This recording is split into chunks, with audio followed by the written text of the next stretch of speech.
No matter what phase of your career or business you're at, you're going to have different things you have to focus on and enemies you're going to have. And there's 5 phases you're generally going to go through. So let's just say you're from 0 to 100,000. What should I do here? 100 to a million, million to 10 million, 10 million to 100 million, and 100 million beyond. We're going to talk about that here today. And by the way, if you get value out of this video, give it a thumbs up and subscribe to the channel. For some of you, they used to watch the old school content from 10 years ago when I used to write on the board. It took me 2 hours to write the stuff out and I had paint all over my hands. This is a little bit more effective, yet we can still give you the same exact message as well. So let's get right into it. All right, so think about this here. If you're watching this, you're like, Pat, I'm making 20 grand a year. This is me making 20 grand a year. I'm in the Army. What should I be thinking about at this phase? This is me at Morgan Stanley Dean Woodard. Just got my Series 7. Just getting started. I'm 21, 22 years old here. What do I do here? This is when you're growing your business. You have revenue. You have a lot of different issues. Compliance, finance, expansion, hiring, firing. What should I be focused on here? Or then you're expanding into a different business line, podcast, marketing. What do I do there? Then at the same time, the most common thing that'll come up is the following. People will ask me this question on Connect all the time. Pat, I'm growing my business and we expanding into this and I just raised $5 million and I hired my first C-suite and I'm going through this. But oh my God, my wife is giving me a hard time. My kids, I'm not spending time. How do you balance this? And then my mother is sick. My father is going through this. My in-laws are going. I'm just so overwhelmed. So how do you do all of that and still find a way to maintain this? It's not easy. It's very hard. I'm going to show what I do with you in the 5 different phases. If you want today's PowerPoint PDF, stick around to the very end. I'm starting a circle dedicated for entrepreneurs only, but stick around till the very end. So phase 1 that we're going through, I call it the shadow phase. This is the 0 to 100. If you can just think about one word and it's shadow, the rest of it's going to be fairly simple. So no matter what business you're in, think about shadow phase. So most important skill set, in my opinion, to learn at this phase is what? Sales. Why? If I can watch you make 50 sales, make 30 sales, and I'm seeing how you're selling, I'm seeing how disciplined you are, okay? I'm seeing how you handle your, negotiation with the client. I'm seeing how your identity is going. Man, this guy's very confident to ask for a $100,000 check. This guy's very confident to be able to ask the client to do this. I don't know if I can do that.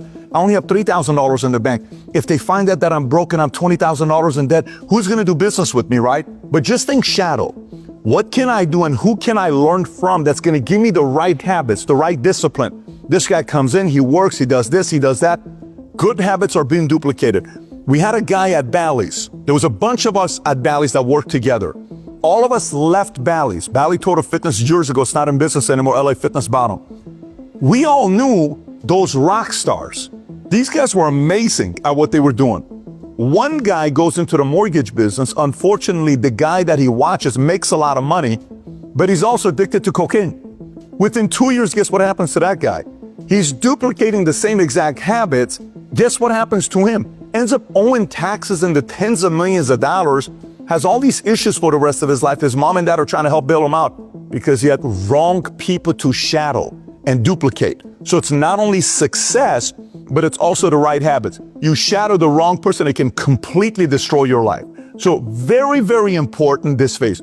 Your enemy at this level is bad habits. You pick up bad habits. You're coming in late. You're sleeping in. You're lazy. You got an attitude. You're arrogant. You're kind of going through some of this stuff. You have to be very careful here because the most important thing to overcome at phase 1 of shadowing is bad habits. If you're not coachable and a person that wants to teach you that you're shadowing, they don't have the tolerance for you. They have a lot of options of people that want to work with them. So if some of those things are bad for you, you're not going to get the best opportunity working with somebody that can transfer that knowledge to you. Phase 2 that we go through is a leading phase. This is 100,000 to a million. At 0 to 100,000, maybe you can get away without leading. At 100,000 to a million, now you need to learn about how to lead. And again, doesn't matter what the job is. Leading by example, building, okay? You're going through, driving. How do I drive Johnny in a different way than the way I drive Mary? And you'll say, man, when I challenge her, she doesn't respond well, but the same way I challenge him, it works well. So maybe I need to learn how to challenge her in a different way than the way I challenge him. That's tough. How do I do this? This isn't easy. And that's a part of where the EQ comes in, where you learn about human nature, where you learn about, okay, maybe this is a time for me to encourage a little bit. This is a time for me to mentor. This is a time for me to challenge. This is a time for me to steer the pot. This is a time for me to bring everybody together. This is a time for me to give this message. This is the part where you learn a little bit timing of the message, and that is an element of leading. Networking. Can I get in the right rooms? Can I get the right phone numbers? Can I meet the right people? This is one of the reasons why Connect is doing so well. People are networking, doing business with each other left and right. It's becoming a top networking app where I can get a hold of somebody, pay for their time, establish the relationship there, and then over 6 months later, we had a guy that connects me for 50 times. We go back and forth. Very successful guy out of Ohio.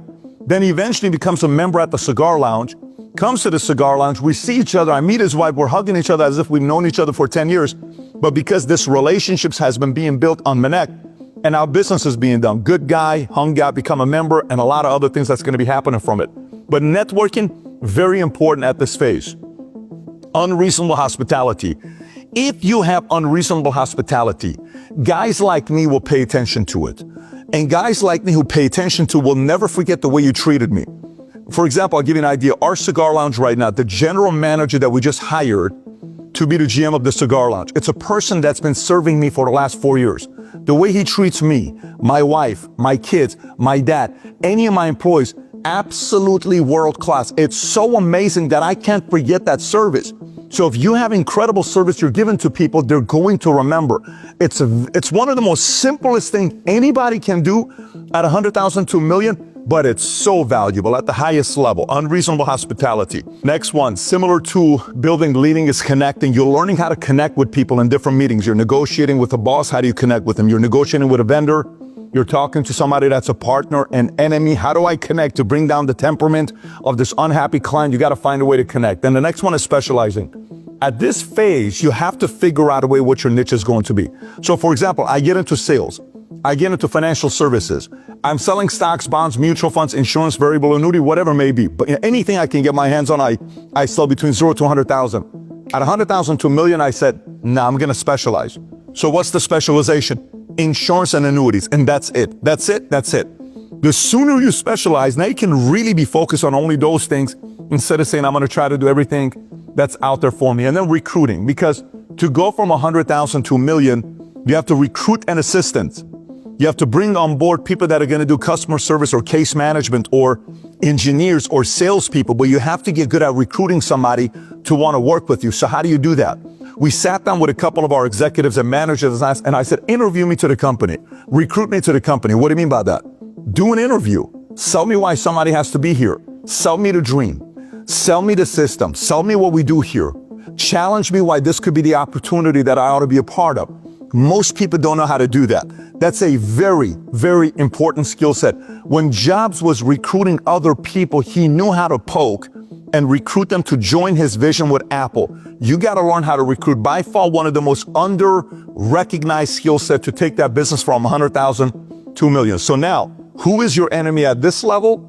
Your enemy at this level is complacency and contentment. I cannot tell you how many times I was in a room, when I'm at this phase, 100,000 to $1 million, guys are ahead of me. I'm ranked number 60 and I'm sizing everybody up and I'm like, oh my God, that guy's going to kill it and he's going to kill it and that guy's going to do so well and there's no way I can compete with her and look at this guy here, until I realized most of these guys got comfortable at 100K, 200K, at a certain position, at a certain title. They were cruising. They were no longer pushing. They were no longer reading new books. They were no longer developing themselves. They got complacent and very happy and content, and they stopped developing. So they were only talking about the first 20 books they read. They were no longer recreating themselves consistently. And I realized at the end of the day, this is way too early to decide who the biggest thinkers are. We got some time to go until we realize who the biggest thinkers are. Typically takes 10 to 20 years. So that's phase number 2. Now let's go to phase number 3. Phase number 3 is $1 million to $10 million. At this phase, you need to learn how to process issues, decision making. So when it comes down to processing issues, let me go on this side. Crisis management, you're going to have a lot of challenges that's going to come up. Lawsuits, employee leaves, defamation of character, rumors, somebody trying to hurt you, put you out of business, another competitor that's spreading rumors about your company and pinning you against your business partner. You have to be very, very careful with this. It's gonna happen. And by the way, there is no escaping this. This, the bigger you get, is guaranteed. It's not like you can avoid it. It's gonna happen. You're either gonna be good at it or you're not going to be good at it. If you're good at it, you'll handle it well. If you're not good at it, you're going to go backwards if you don't know how to manage crisis. Next is high stakes meetings. So you will have meetings at 0 to 100,000, which is maybe a high stakes meeting for you to be able to convince the guy to hire you. And the person you don't have a lot of credibility at, why should I hire you? You have to be able to have that high stakes meeting and close yourself to the person that you're going to be shadowing, right? At 100,000 to $1 million, you can have some high stakes meeting to recruit somebody that's going to come over to your business, that's going to be an executive experience. But at $1 million to $10 million, you're going to have an opportunity, or 2 or 5, where you will sit down with someone that if you're able to get this relationship going, your business could go from $1 million to $25 million. I'll give you one of them that I had at 32 years old, 31 years old. I'm in Houston at AIG's building. I'm on the 41st, 42nd floor. I meet the CEO. Then I go into a room. They're sitting there. I'm trying to tell them, you ought to do business with me and I ought to do business with you. You ought to give me a contract. They're like, who are you? I said, put me in a room with all your lawyers. Everybody that you have, ask me any questions you want. Great. They set up the meeting. There's 20 people in the room. I'm at the head. I said, just give me a marker and a board and ask me whatever you want to ask me. And I'm there with a couple of my guys in the room. They start asking questions. Well, what about this? And what about that? And what about this? And what about that? And what about this? And I'm addressing every single one of them. By the time I'm done, they ask me to sit outside. I come back and they said, you got the contract. If I don't get that contract, the game's going to change. I may not even exist. Business may go out of business. The company may go out of business. But we end up becoming the #1 writers of AIG insurance for 4 or 5 consecutive years, back to back to back, because of that high stakes meeting. And how you prepare for that high stakes meeting is before you go into the meeting, you sit down with a couple other people that you respect. They're your right-hand people. You ask them, well, what do you think they're going to ask me? They're going to ask you this. If they ask you, what are you going to say? It's a good question. Boom, boom, boom. No, boom, boom, boom. Boom, boom, boom. That's the one. What if they ask you this? I don't know how to answer. What if they ask you this? They're going to ask you this. So you have to be as prepared of the questions that will be asked in those high stakes meeting that will cover 80, 90% of the question. Then there's a 10% that you're not going to be ready for. And that's where you win. No matter how much you prepare, there's going to be 10% of the conversations that you will not expect. It will not be anticipated. It'll be surprising. And if you do that right, you're probably going to do a deal with the folks you're doing business with. So very important when you're at the $1 million to $10 million. Next one is going to be management. How will you manage different personalities? One person came from this corporation, from Uber. This person came from Chevron. This person came from a big insurance company. This person came from here. How do you get all of these guys that are coming from 5 different cultures to work together? How do you manage these different personalities, their skill sets? How do you manage the money that you have? The amount of money you left in the bank, the savings that you have, the balance sheet. How do you manage all that stuff? But management will be one as well. Next, master processor. You will be in a room, someone's going to ask questions. Well, such and such happened. You won't believe, well, how do we handle this? This person called this client said this, that customer said this. And the most basic way on how to process some of these things, there's videos on this, is 0 to 10, how important is this? How urgent is this? Who do we know that can help solve this problem? 0 to 10, this is probably a 9, an urgency.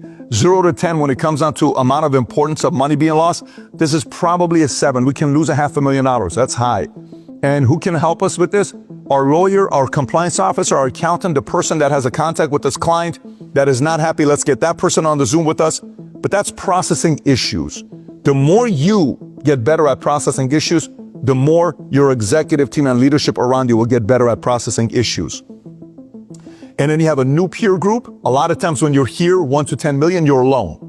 So you're not getting into that next room. You need to be in a mastermind. You need to be in certain groups that you're watching other people process issues. Maybe you're in real estate and there's one in the group that's engineer, one in the group that's, I don't know, it's running a digital marketing agency, another one that's in solar, another one that's in insurance, another one that's in property and casualty. And this person's telling their problems that you needed to hear. That person's giving problems about expansion into a new state. This person's giving problems about their personal life. And you're like, whoa, this was great. I came in thinking I had one issue that I'm trying to resolve, but what I really needed is the 8 things they're going through. So you need to find a new peer group that challenges you to have to grow, or else if you stay with the same level of people that are below you, you'll feel so successful, you'll slow down. Because like, oh my God, Johnny is so great. Look at all the money he's making. Oh, my life is so great. Yeah, let me tell you, I'm special. Versus you need to be in more rooms where you're like just another person in the room. If you're in too many rooms where you're like this, and everyone's below you, you're going to be hitting a wall and you won't be growing to the next level. And then clarity. You need more clarity. What are my next moves? What am I doing this for? What's the vision? Where are we going to? At a guy I asked a question of that he's working with the CEO. He says, look, I love this guy. I love working with this company. I've been here for 5 years. But every time I ask him about vision, there is no vision. He just takes the profits off the table. I don't know what to do with this guy. What do I do? There's nothing really I can say. Because that CEO, that entrepreneur needs to have a vision. Where are we taking the company to? If you don't, your team is going to get lost. So there needs to be a clear vision of what we're doing. So now we know phase 1 is shadowing. Your enemy is bad habits. Phase 2 is leading. Your enemy is contentment and complacency. So now phase 3 is processing issues. What's your enemy? These are your 3 enemies. Reactive. Everything's reactive. Oh my God. Oh my God. So when it's always reactive, you're disrupting everybody else's workflow, right? Instead of being proactive, you're only responding to crisis versus anticipating what could happen. Number 2 is lack of urgency. You don't have an urgency. It's like, yeah, we'll get to it. Yeah, we'll hire that person. Yeah, it's not a big deal. Yeah, if that person quits, we're going to be fine. Yeah, it's going to be okay. Or your ego. Nobody can give you feedback. I don't need any coaching. Do you realize who I am? So you're kind of going through that phase. Those 3 are your enemies at 1 to 10 million. So the next phase is 10 million to 100 million. We call this the sequencing phase. That's because now it's about strategy. Now it's about what is my next move. Now it's about, what should I be doing next? So in this, you have to master power plays. You're going to go through it. Power plays could be towards your competitors. Power plays could be a statement to the marketplace that nobody is expecting. No one was expecting when we first bought this property what was going to happen on election night.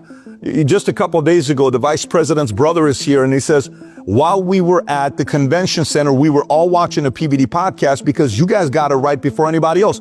We took a risk that night. We licensed a software that we probably didn't need to do. We're just a podcast. But we brought it in. Tom presented it to me. I said, let's do it. What is the cost? Let's go back and forth.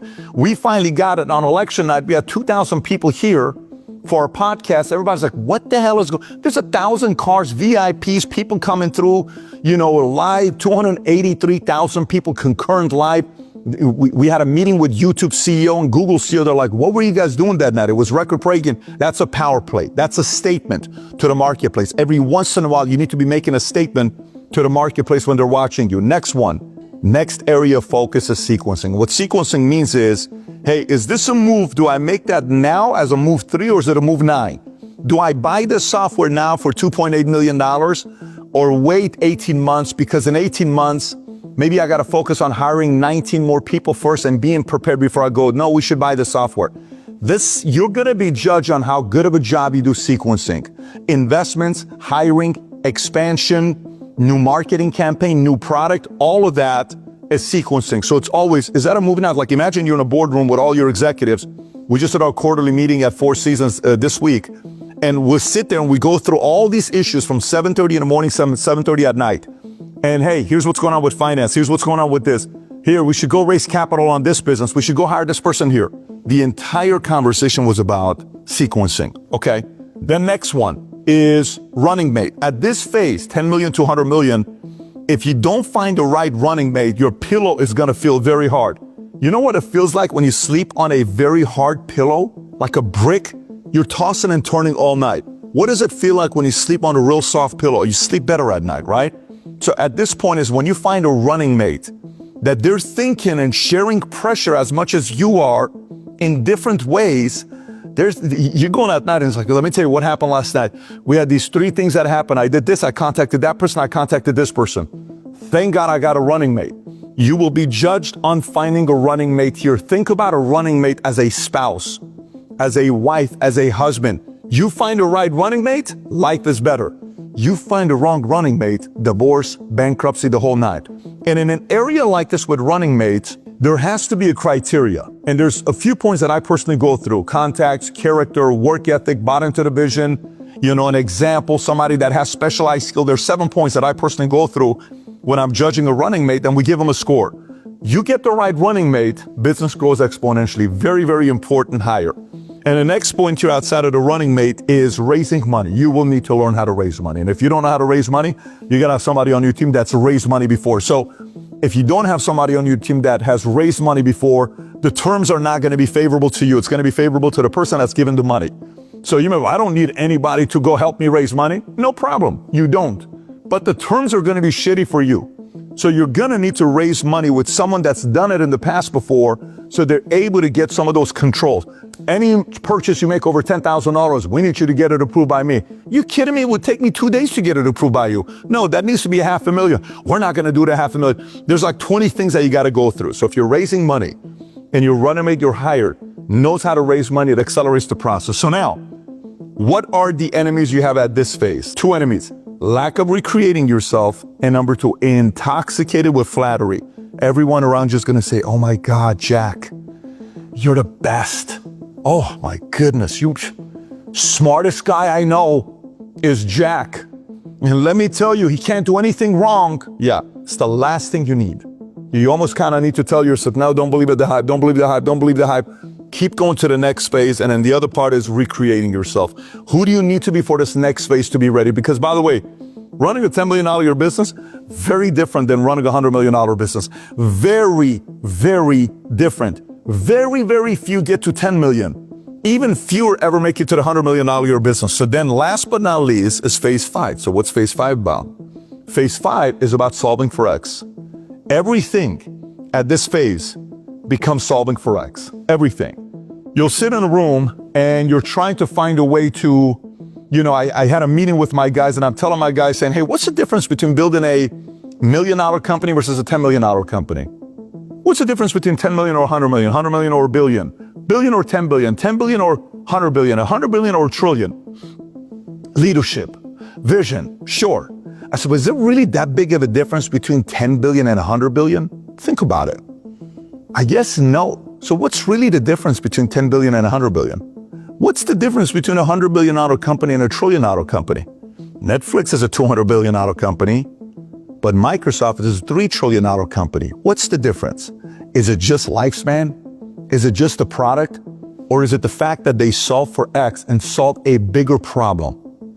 The bigger the problem you solve, the bigger the money you make. So the CEO, the entrepreneur, the founder, has to constantly be challenging the people on how to solve for X. In the meeting that we had this quarter, I told my executive team, I said, let me ask you guys a question. Who in here has built a $10 billion company from scratch? Go ahead, guys, raise your hands. Go ahead, guys, participate, please, raise your hands. And everyone's going, what's this guy talking about? I said, who is taking a business from 0 to 100 billion or 10 billion here? No one's raising their hands. I said, I'm also not raising my hands. I've never done it before. So what does that mean? That means our way of thinking got us to where we are today. But if we want to build something that's going to be 10 billion and beyond, we have to change the way we think. The shift in the mindset has to be constantly challenged. All right, so what do we need to get good at in this area? First one is moral authority. Moral authority is, if I'm golfing every day, guy asks me a question, says, how come I can't duplicate salespeople? It's so hard. There's one guy on one of our consulting calls. I said, let me ask you a question. And I see the backdrop of where he's at. You know how somebody does a Zoom and they make it blurry so you don't know what the backdrop is? I said, I'm sorry, let's call him Johnny. Johnny, where are you doing this Zoom from? From my home office. Okay, how many hours a week do you spend time around your salespeople? Oh, I work from home. You are never going to duplicate salespeople. You're not. So the moral authority to have people want to run through the wall for your company to be growing, do you have the moral authority? Do they see you recreating yourself? Are you setting the example of being there? Are you in the office? Are they seeing you hiring other people? Are you seeing they're staying late, coming in early? Are they seeing you creating opportunities for the company? What are they seeing you do? You as the founder have to make sure you earn the moral authority from your guys for them to trust you. And by the way, at this stage, at the 100 million plus, the people you have on your executive team, if you don't continue growing, they got a lot of options of where to go to. Remember, typically at this stage, the executive team that you have is there for an LTIP, profit sharing, or equity. If the company is not growing valuation-wise, why do I need LTIP, profit sharing, or equity? I don't need it. Do you understand how that works? So they're shopping. But if you're at this phase and the business is growing, others from other companies that have flatlined are saying, hey man, I want to go run with this guy because this guy's got moral authority. They're watching your moral authority. Next one is replacement game. You're constantly looking at mid-level management. This person's got to move up. That person's got to go to a different division. That person here in this level that's running this many people, we got to get him to go to a different department, or this person's going to grow to the next level. Do we have the next layer of management coming in? and you're replacing jobs with new people because the company is expanding, either with people or with software or technology, but that replacement game is constantly thinking about what you need to be doing. I remember one time we had the software that we bought when we used to license the insurance agents. Our insurance licensing department was massive because we had to get them appointed with different carriers in different states, and it was so much cost. I met this Ukrainian guy who had the software, amazing. We had multiple meetings, took us 2 years to negotiate. But eventually when we did the deal, I could license God knows how many people like this and get them appointed in 20 different companies in 5 different states with no issues because it was all electronic. That was a replacement game. Instead of having everything be paperwork hands-on, we were able to move it and have the software do it for us. So you're thinking about replacement games, especially today with AI. Third point is vision. We've talked about this, but it's got to get even to the next level to attract the right people. Generational plan. When your company is doing this type of money, that means you also have a lot of money and your net worth is high. You don't want to create additional headaches. You got to take some time to go hire an estate planner to put your estate in the right place. Estate planning, nuptial, what's going to happen with your kids, how is it going to be passed on to them, tax planning, financial advisor. You need to make sure that part is also squared away, because most of the time when guys get to a business like this, they'll do a little bit of it, but they still wing it in that area for whatever reason. It's like doctors.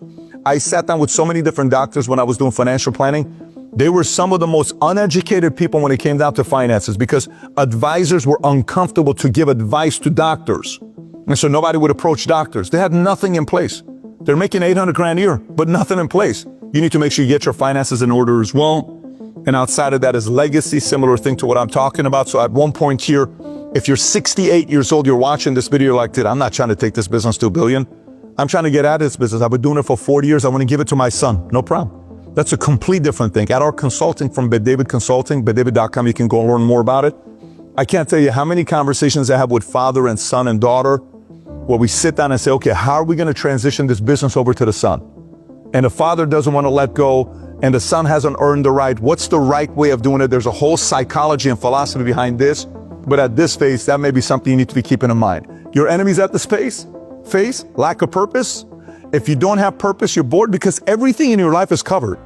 The house, the cars, the travel, Christmas, summer vacation, Hamptons, Lambo, Bentley, Rolls Royce, sushi, ikura, foie gras, Stefano Ricci suit, Tom Ford colognes, whatever you want. What else do you want? It's all covered. You go to the courtside, Super Bowl, Derby, F1. What else do you need, right? Big cul-de-sac house with the pool. You put up the parties. Politicians come to your house, all this other stuff.